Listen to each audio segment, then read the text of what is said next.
finally, today, we have our keynote talk, and it's a real honour to introduce Professor John Rodwell. So John spent the early part of his career coordinating the National Vegetation Classification, editing British plant communities and imparting vegetation ecology skills to hundreds of young scientists and environmental professionals. As an independent consultant, he went on to provide expert advice to governments and NGOs across Europe for the cataloguing and protection of flora and habitats. Today, John is going to give us a botanist's view from South Yorkshire. Please welcome John. Thanks.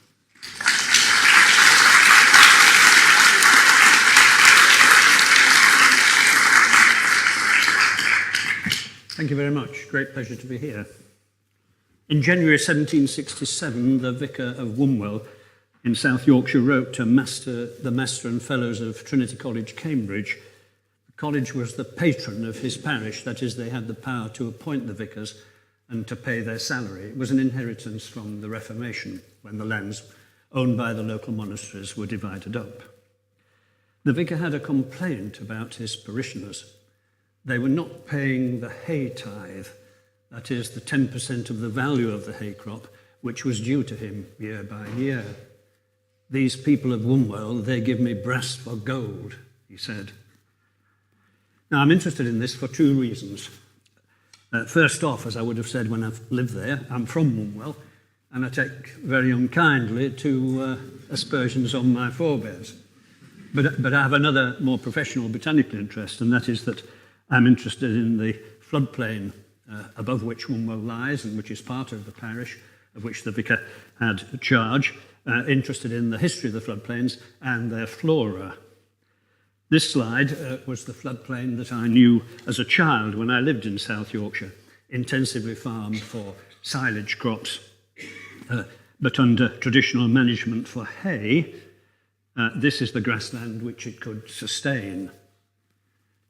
You'll have noticed on the slide here there's a subsidence flash, because the big change, of course, in the landscape of South Yorkshire, quite apart from what happened to the floodplains, was the introduction of coal mining. And deep mining causes these subsidence flashes, which would have been absent at the time when the vicar was interested in getting what he thought was his share. This community is now a rarity across the floodplains of the whole British lowlands. I'm grateful to the Floodplain Meadows project for this slide, which shows an extension of the work we did for the National Vegetation Classification. With 2 centuries of agricultural improvement, so-called, characteristic elements of the flora seen here, resolved on a 1 kilometre grid in the South Yorkshire Plant Atlas, of which I was privileged to play a part. They do not overlap with any frequency, as you can see, in the floodplains of the county. The Dearne Valley floodplain is in that little red box. As an ecologist, I'm interested in what you might call the social life of the British flora, that is, how plant species occur together to form plant communities in particular habitats. A social life which here includes the spectacular party popper Fritillaria meleagris, which we would recognise now as not a native plant in this or any other landscape in South Yorkshire. Regeneration of these grasslands is now underway a little. Of course, there's a very grand RSPB reserve in the Dearne Valley, but next to those, the Gargany Trust is trying to regenerate some of the meadows and encourage the redevelopment and a more traditional management of these species. My own interest in the flora of my home ground was fostered by the Barnsley Naturalist and Scientific Society, which was founded about 4 years before my granddad was born in the late Victorian period, and which was still very active in my time. That's me with the butterfly net. I relished catching and killing butterflies in those days, apart from my interest in the flora. But on Saturday afternoons throughout the summer, I would go out together with other boys and sometimes a girl of my age with a group of amateurs, and we would look at the fields, the woodlands, the moors around Barnsley. Through the winter, we met together in Barnsley to hear experts come and talk to us. We did this without any worries on the part of our parents. Fortunately, nothing ever happened to me, marooned in a remote woodland with half a dozen middle-aged men. And a few women, as you see here. These were ex-miners, housewives, an optician, a doctor, a teacher, all of whom were keen to pass on the amateur knowledge to youngsters like me. And that was where I learnt my first botanical names, Veronica Becker Bunga, which I thought was wonderful, Deschampsia cespitosa, Daldinia concentrica, there were fungus experts too. And I think this realm of learning, which has passed away, of course, in this particular way, is something which was hugely important for my own generation. Now I'm older than most of the people in that shot. And it's, I guess, in some ways, a realm of learning which continues in the BSBI, that is the passing on of information from amateurs who make no money and have no interest in earning a professional life, living a professional life from botany or ecology. And that was hugely important to me. With the Yorkshire Naturalist Union, another aged body in that part of the world, I ventured further as a teenager into the Dales landscape, from where the sheep would have been sent in former years to be finished, the lambs, to be finished on the floodplain of the Dearne Valley.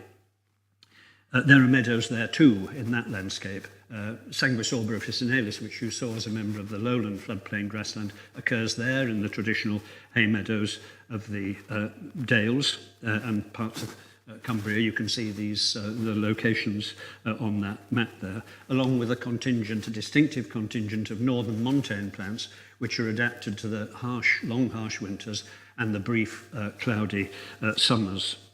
On this beautiful kind of hay meadow, I spent a good deal of my own research time after the National Vegetation Classification when I worked at Lancaster University, and my master's and doctoral students worked on things like the pattern of hay meadows within the largely improved surrounds of improved grasslands, the way in which these hay meadows were related to populations of wading birds, which were declining at that time, and also looking at the ecology of particular species. Geranium sylvaticum is a favourite of mine, and we looked at things like the way it was distributed in hay meadows, its life cycle. It's a species which requires a 5-degree vernalization of its seed to germinate, so rather dependent upon cold winters. It's a plant which, after the sheep are removed in the springtime, when the temperature is above the growing point, in the space of 8 or 10 weeks can grow from a basal rosette to something like 80 centimetres or a metre of herbage. And it only does that because it has a kind of bank reserve in the ground in the form of great rhizomes. These do not respire in the winter, and if they did, temperatures becoming warmer, with climate change for example, this would slowly run down the reserves of this plant. We also looked at its genetics, RNA sequencing, which showed that plants, individual plants within a single meadow, 5 metres apart, were rather different in their genetics. From field to field, there was a greater difference. From farm to farm, there was an even bigger difference. And the genetics of species of plants which survived on roadsides were rather different from those in the fields where the plants survived in a working hay meadow. And I worked in this landscape with farmers like Walter Umpleby, wonderful name. He had a farm for nigh on 50 years on Malham Moor, and he kept a diary every day.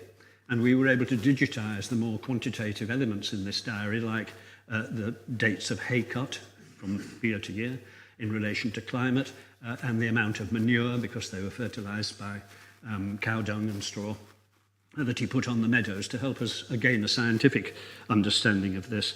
But I also learned to have great respect for people like Walter. So along with amateurs, landowners of a sensitive character are hugely important, I think, to the welfare of the British flora. Ask the Fellows Who Cut the Hay was the name of a book. And Walter cut the hay and gave to us not only this information about how this plant community survived, but also a degree of sensitivity, a sense of ownership, which is very difficult to reproduce. The farm was bequeathed to the National Trust, on the proceeds of which Walter bought his lifetime ambition, which was a full-size billiard table, and retired to a bungalow in Settle. And the National Trust manage it, but of course they manage it as a conservation organisation and not as a landowner. Which I think gives some difference. For example, it's become an organic farm. And this is well meant, of course, but has introduced particular differences to what goes on there and what we can see there. This is the distribution of this vegetation type in Europe. It's scarce everywhere, always dependent on the traditional kind of farming which Walter pursued, and everywhere under threat.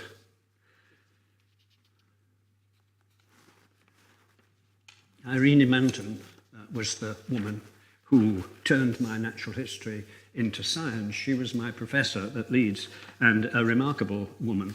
She was equally at home with the segregates of Dryopteris affinis, on which she began her career, the fine structure of mitochondria, into which we moved. She became a world-famous electron microscopist, the sex life of liverworts, and the history of botanical illustration. The foundation of her approach was looking, and I think she was, in the terms of Christelle Schoenevert, from whom we heard earlier on, she was an old-fashioned contemplative naturalist. She taught us to look. We had 6 hours of drawing every week for the first 2 years, and this was not to teach us how to draw, but to teach us how to look. Of course, if you were useless at drawing, it was pretty much a nightmare. But even then, you could learn how to look. And looking at nature and finding other ways of looking at nature was Irene Manton's whole life. In fact, she began her first course of lectures with the extraordinary late 13th century carvings at Southwell Minster, many species of which are recognisable members of the nearby kind of woodland. Here you see just 3 of them. It's an extraordinary place, and I was encouraged to go by hearing about it from Irene Manton, and have been pleased to work there, trying to identify all the species in the carving and to work out the proportions that we see there. But they're certainly characteristic of the woodland on limestones near the cathedral, limestones which provided the stone out of which the cathedral was built and from which these carvings were made. So one supposes that the carvers had some degree of botanical nous in being able to transfer what they saw in the woodlands around into stone in this sort of way. Acer campestre, which is one of the species you see here carved into the capitals of the chapter house, is a tree which was unfamiliar to me in South Yorkshire as a child, because limestones were in short supply. They were towards the eastern side of the county on the high ground, on which the owners of the coal mines, when the coal mines were in private ownership, were wise enough to build their big mansions out of the way of the smoke and the uneasy company of my grandfather and his father and my father, and those of us who earned our living from mining coal. So Acer campestre was a scarce plant in my life, and most of the woodlands I knew best were on the shales of the coal measures and the millstone grits. We'd call them bluebell woodlands, really, in simple terms. In fact, there's very little surviving woodland in one place I went on to look at. This is as part of the northern part of Wakefield. It's called Outwood, but it was of intense interest to me in terms of its past flora, and became part of a project I had funded by the WWF to try and encourage the local people to understand the landscape out of which they'd come, and what sort of landscape it might be if we were able to encourage replanting of trees, predicted using ecology on the soils derived from these particular shales, shown green here, and sandstones, which are shown red. So it was to do with restoration of a landscape which had become very impoverished. But in fact, it was, in former times, you can see the name, it's called Outwood, and it was the Outwood of the manor of Wakefield. And in the Middle Ages was wooded. It was a kind of forest mixture, actually, in the sense of royal forest, but owned by a crony of William of Normandy, who the king gave him the manor of Wakefield. And throughout the Middle Ages, court rolls. The court was convened every 3 weeks from the 1300s until 1929, and there's a record of every court. And in the Middle Ages, many of the records concern harvesting from the woodlands or theft, because the people round about, even though they were from South Yorkshire, were pretty nefarious. And if there was an opportunity, they'd nip in the woodland and cut what they could from it. And we're able to look at the medieval records and see the percentage of references to particular trees in the woodland which was present in this area. And you'll see here that maple is quite an important tree. The roles in medieval times are in Latin. Quite a lot of them being translated. We worked with the translations in this project. But in Latin, it's acarus. So we don't know what species of maple it is. But on ecological grounds, the soils here are so lime poor that it's impossible. Sometimes thousands of maples are referred to as being cut in the woodland. There was an important bowl-making industry locally because people ate out of wooden bowls, which were very short-lived, of course, with repeated use. But thousands of maples were cut, acarus were cut.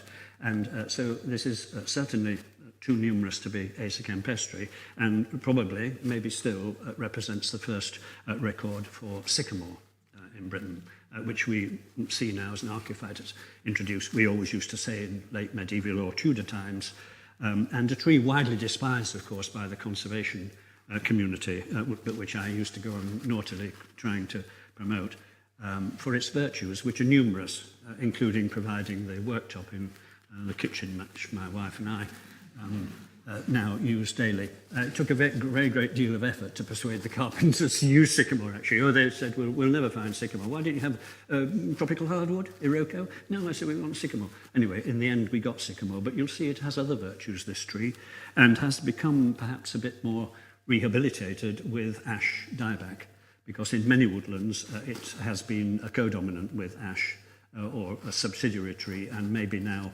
is going to occupy more fertile, moister soils, not rocky, lime-rich soils, places which ash previously occupied.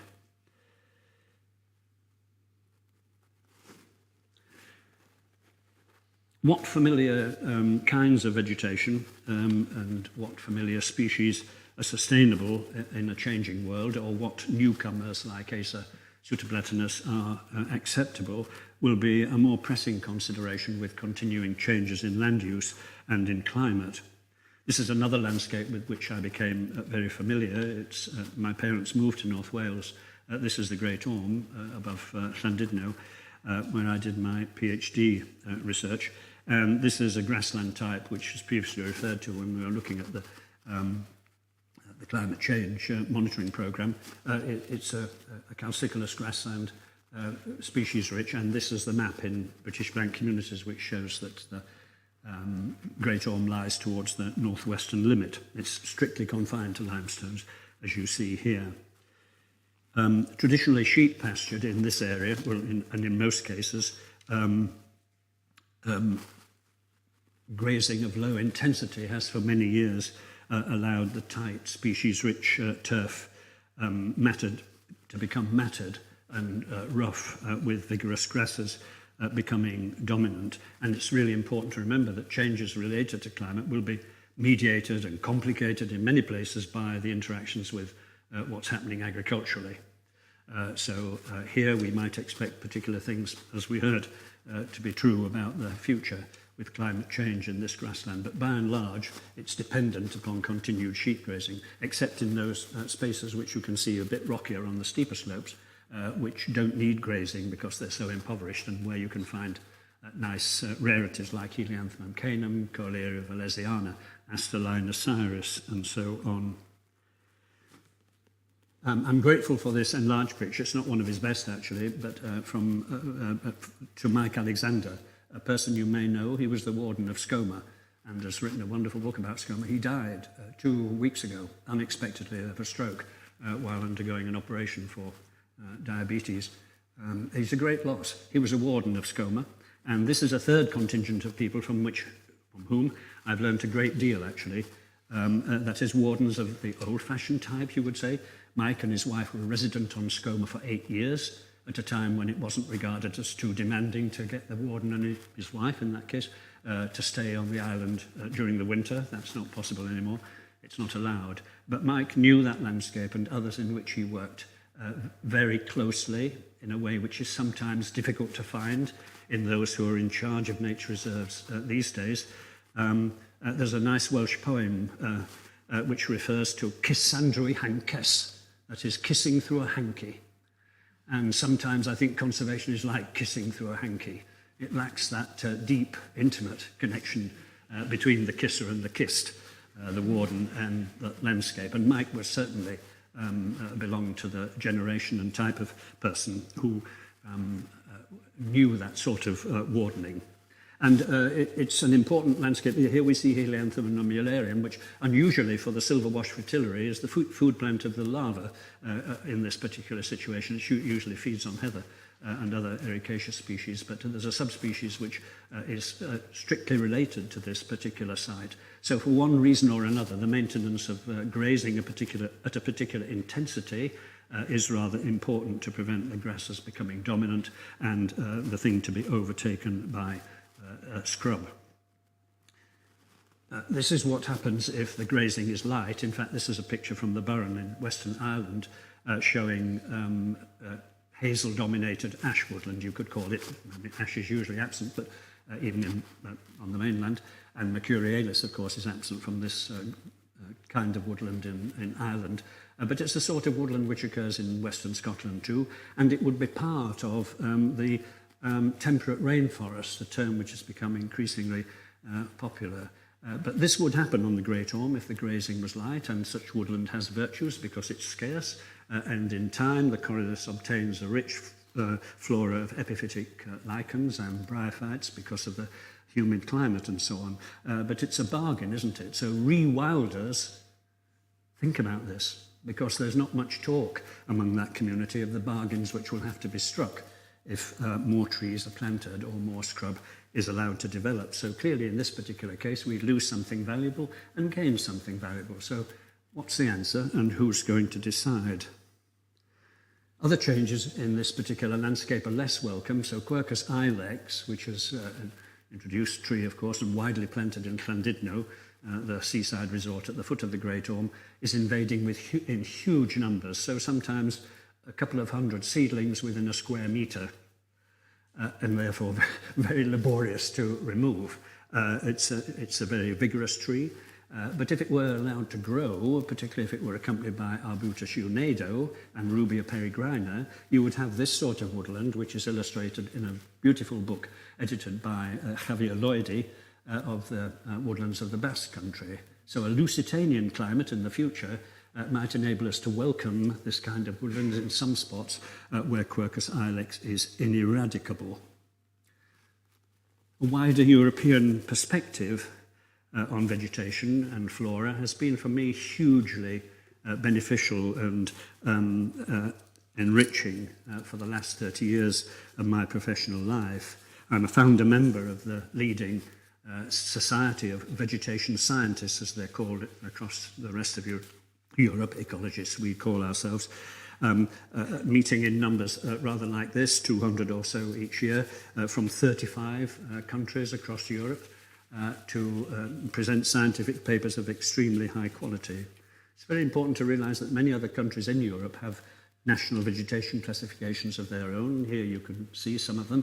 Some have summaries in English of the vegetation types, but of course we speak Latin as far as plant names are concerned, so you can look at tables of data of vegetation types, which are often now beautifully illustrated. I mean, British plant communities. What's the point of a book without conversation and pictures, Alison said in Wonderland? Well, British plant communities is pretty dull in that respect, but if you look at the Czech plant communities of Czechia, for example, shown here, it's fantastic. I mean, it's so appealing as a book. And a lot of it available digitally. And as we heard in the previous discussion, you could use your AI app to point at the pages of Czech language and get it translated into something approximating to English. So these, and you'll see some of these are in the grey literature, like the plant communities of Albania, for example. Here are 3 tools which may be of interest to you. All these vegetation classifications of different parts of Europe have been put together to produce an overview, shown on the right-hand side, left-hand side of this slide, edited by Ladzo Mutsina and produced by a team of people of which I was one. And that's an overview of the whole of Europe, putting together information in English and scientific English describing the plant communities. Data from these sources has been used to create the European Vegetation Archive, or EVA, which is located spatially in Brno, in the Czech Republic, and which contains more than 2 million quadrat or plot point sources of data, lists of plant species, which have been derived from 108 databases, and it's continually enlarging. The data is available on a quid pro quo. You have to put something in to get something out, but the entry rules are fairly simple, and it's hugely informative and very widely distributed across Europe with great density of samples. The NVC data in there, Floodplain Meadows project are in there, Irish vegetation database data in there.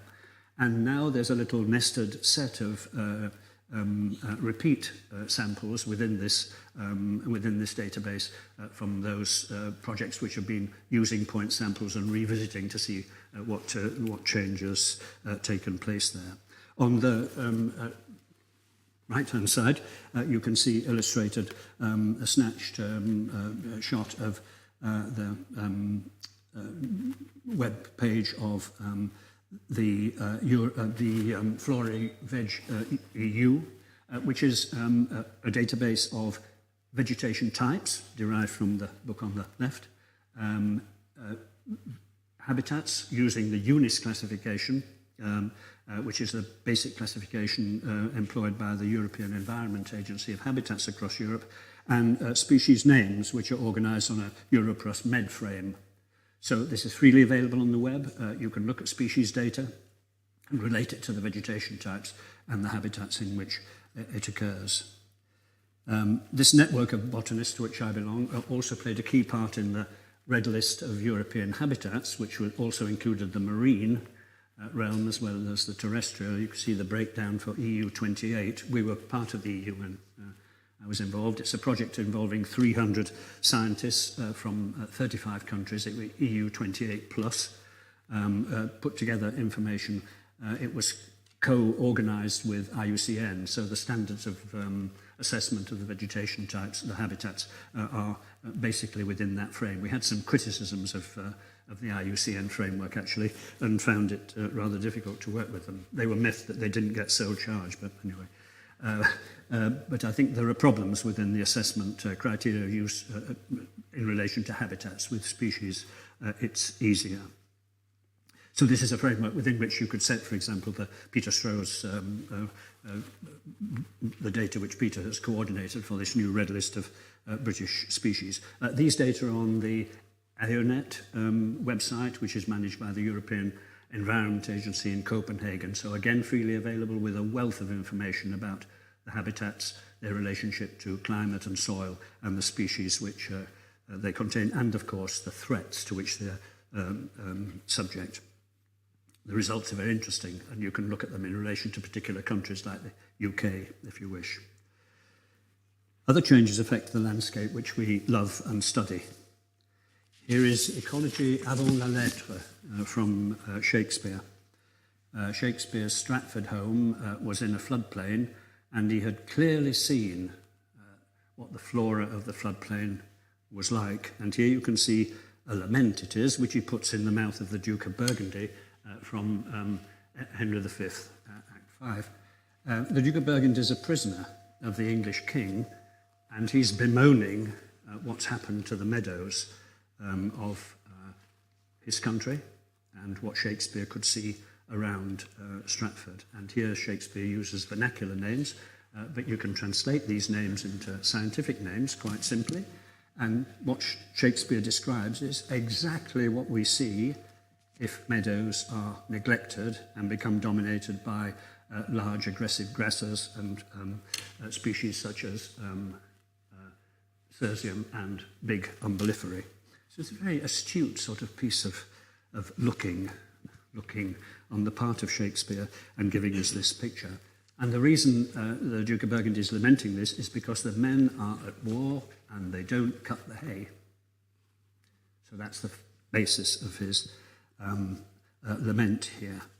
In some parts of Europe, the same conditions prevail today, and hopes for the return of beauty and utility, as Shakespeare put it, in the land ring out from other poets. Here you see a Ukrainian woman-quoted poet at the bottom, lamenting the absence of her husband. And here, between me and my wife, is a young Ukrainian botanist, like you, like me, but much younger, obviously, trying to do her work beneath a rain of drones and rockets in that country. Our own devotion to the welfare of the flora of this country should be one with hers. Thank you.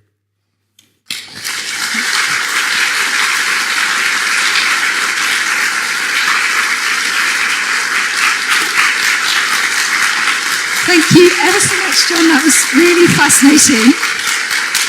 We have time for just one question. Have we got one question? Yeah.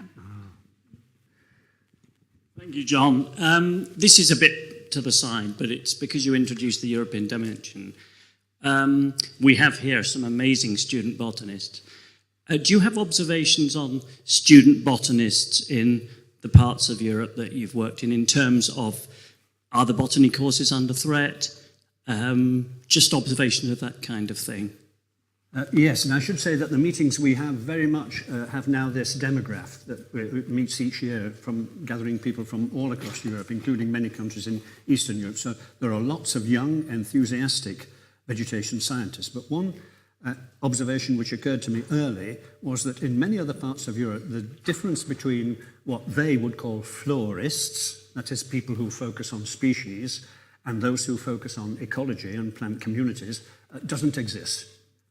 Many florists are very interested in and knowledgeable about plant communities, and many ecologists are extremely good at identifying plants. And that applies to young people too. It's impressive, actually, how young people in these other European countries are skilled at botanical ID, but also the use of software. I mean, and if you look at the skills which have lain behind the development of these databases and tools at Botanical, for example, many of the people working on that are in their late 20s and 30s. So hugely impressive, like this young woman here.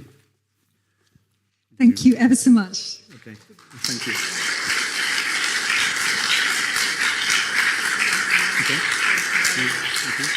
So that was the final talk, the final session of today's conference, and I'd like to say a huge thank you to all of our speakers, to Paul, Jonathan, Lauren, Chantel, Christelle, Catherine, Pete and Raj. We've recorded today's talks, apart from Raj's, which was embargoed, and they will be up on our YouTube channel very soon, so you can watch them again and share them across your networks. Many thanks to our AI panelists, Alice, Olaf, Trevor and Stuart. To Lindsay Ann and Izzy for their TikTok demo. To Alice Fowler, recipient of this year's President Award. To all of our exhibitors, especially those of you who gave such wonderful flash talks, they were amazing. And to our chairs, Jen, Nicola and to Mary for this morning's welcome. A huge thank you to John for our keynote speech just now, and a huge thank you to our hosts at Edge Hill University. This is a fantastic venue, and we're just so delighted to have this venue for our conference today. Firstly, thank you to Paul Ashton, who is both BSBI President and also Professor of Botany here at Edge Hill, and has been a key member of our organising team. We're very grateful for his support. We'd also like to thank Anne Oxborough, Paul's head of department, and Jenny Reed from the Edge Hill conference team for all their help and support behind the scenes, which has been really vital. Thank you to our organising team working with Paul to deliver today's event. These included volunteers Joni Cook, Lindsay Ann Held, Billy Fullwood from BSBI's Events and Comms Committee. Thank you very much for your hard work.